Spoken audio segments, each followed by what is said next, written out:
नमो गोभ्यः श्रीमतीभ्यः सौराभेभ्य एव च नमो ब्रह्मसुताभ्यश्च पवित्राभ्यो नमो नमः। गावो ममाग्रतः सन्तु गावो मे सन्तु पृष्ठतः गावो मे निहृदये नित्यं गवां मध्ये वसाम्यहम्। सर्वदेवमये देवी सर्वदेवैरలంకృతే మాతర్మమాభిలషితం సఫలం కురు నందిని అని గోమాతకు నమస్కరించవలేను. గోవు మాహాత్యం.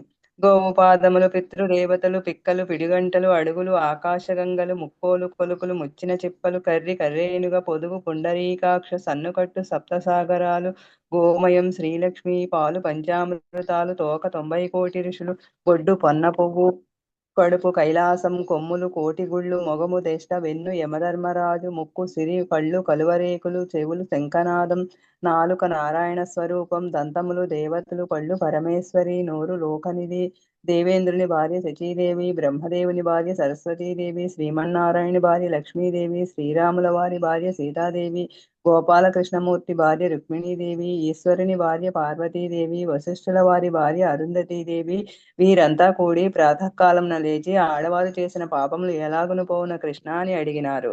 ప్రొద్దుటే లేచి గోమహాత్యం పఠించుకుంటే సకల పాపములు పోవును. అంటు కలిపిన పాపము ముట్టు కలిపిన పాపము బంగారము దొంగిలించిన పాపము ఎరిగి ఎరుగక చేసిన పాపము అంతా కూడా పరిహారము.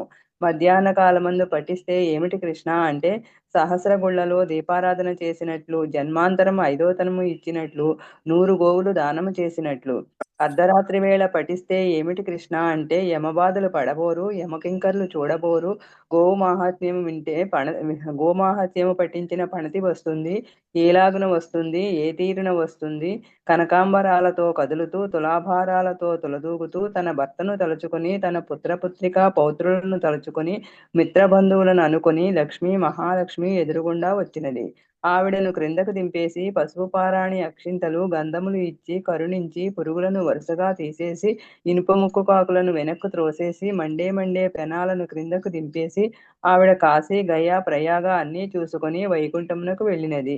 ఇది విన్నవారికి విష్ణులోకము చెప్పిన వారికి పుణ్యలోకము. థ్యాంక్ యూ అండి.